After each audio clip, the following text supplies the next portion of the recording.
Donc là, on va faire un petit exercice de maths financière et on va voir le tri. Donc on appelle ça le taux de rentabilité interne. Ça correspond à quoi? Simplement le taux qu'il faudra avoir pour que la vanne soit nulle. Donc on voit un petit exercice qui est affiché au-dessus. On le corrige en exemple. C'est parti.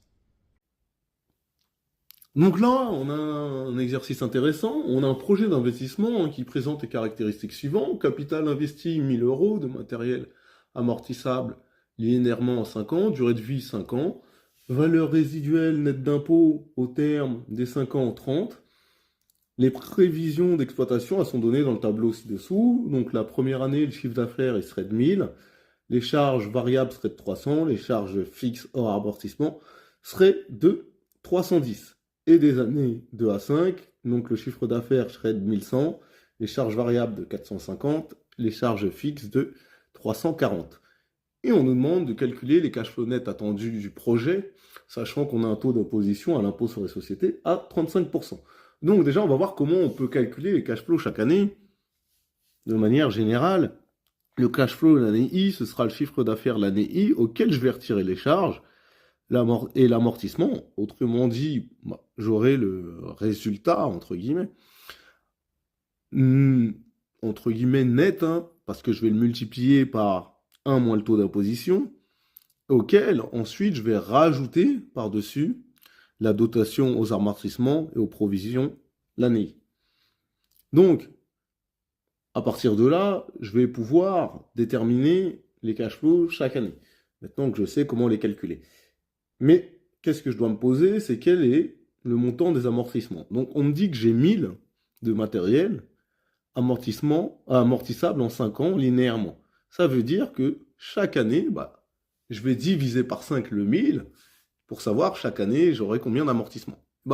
J'aurai 200 euros. Donc maintenant je vais pouvoir calculer chaque cash flow et je sais que quand je dis l'année 0, comme le cash flow c'est un flux de trésorerie, ce sera l'opposé de mon investissement de départ, donc ce sera moins 1000 euros. D'accord? Ensuite, l'année 1, regardez, j'ai un chiffre d'affaires de 1000, donc auquel je vais retirer mes charges variables, c'est-à-dire 300, auquel je vais retirer évidemment les charges fixes hors amortissement, c'est-à-dire 310, auquel je vais retirer l'amortissement, que je vais multiplier par 1 moins le taux, c'est-à-dire par 0,65 ou 1 moins 0,35, auquel maintenant je vais rajouter les dotations aux amortissements, donc de 200 euros, et donc ça me fait un cash flow de 323,50 euros. L'année 2, mon chiffre d'affaires il a changé, hein, il est de 1100. Les charges variables elles ont changé, elles sont de 450, donc je vais les retirer. Les charges fixes elles sont de 340, donc je les retire, et je retire toujours l'amortissement de 200. Je multiplie ça par 0,65 et je rajoute évidemment la dotation aux amortissements de 200 euros, ce qui me fait 271,5 euros. L'année 3 et l'année 4, j'ai la même chose. Il n'y a pas de sujet. Et l'année 5, j'aurai quasiment la même chose, mais auquel il ne faut pas que j'oublie de rajouter la valeur résiduelle qui est de 30 euros. Et donc, si je la rajoute, ça me fait 301,5 euros. Donc voilà le dernier cash flow. Ensuite, qu'est-ce qu'on me demande? On me demande de calculer la vanne. Donc la vanne, je rappelle comment on la calcule. Donc la vanne, je remets la définition et le calcul juste en dessous. Simplement, comment je calcule la valeur nette actuelle? Ça va être simple. C'est définir la valeur nette actuelle comme la somme des cash flows actualisés à la date T0, d'accord, moins le capital investi que j'appelle I. Donc, si j'utilise les cash flows actualisés, évidemment, moi, simplement, avec évidemment mon I qui est égal à 1000, et on me demande évidemment à 9%, hein, d'accord, le taux il est à 9%, donc 0,09.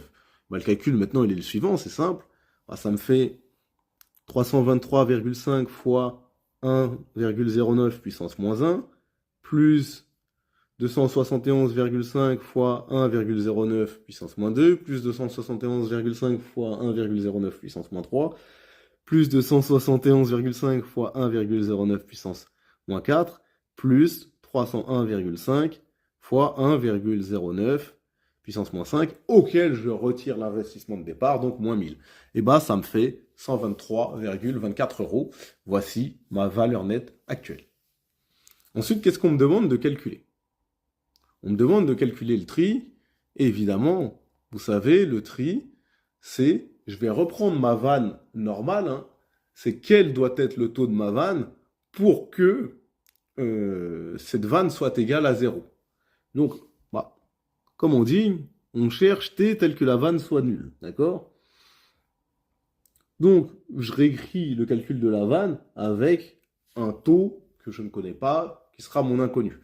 Et bah, simplement, en remplaçant, ça me fait 323,5 facteur de 1 plus t à la puissance moins 1, plus 271,5 facteur de 1 plus t à la puissance moins 2, plus 271,5 fois 1 plus t à la puissance moins 3, plus 271,5 fois 1 plus t à la puissance moins 5, plus 301,5 fois 1 plus t à la puissance moins 5, moins 1000. Et ça doit être égal à 0. Je dois résoudre cette équation. Bah, cette équation, évidemment, je vais la résoudre à la calculatrice. Le résultat, évidemment, ce sera 13,79%. Et bah, je vous montre à la calculatrice comment on peut trouver ce résultat. C'est parti. Non, pour le calcul du tri, vous n'allez pas essayer de le résoudre vous de tête, hein. Vous prenez votre calculatrice, soit vous allez dans équation et vous tapez l'équation et vous la résolvez, soit vous allez dans grapheur et vous allez taper l'expression de la fonction, donc que moi j'ai mis là, hein, d'accord. À la place des t, vous mettez des x, hein, c'est un peu d'importance. Ensuite, vous allez dans tracer le graphique et vous allez chercher f de x égale 0. Et ça va vous donner la valeur de x. Donc là, la valeur de x elle est environ égale à 0,13 et derrière, on a du 79. Donc à peu près 0,1379. Et donc, la valeur de mon tri, elle est de 13,79%.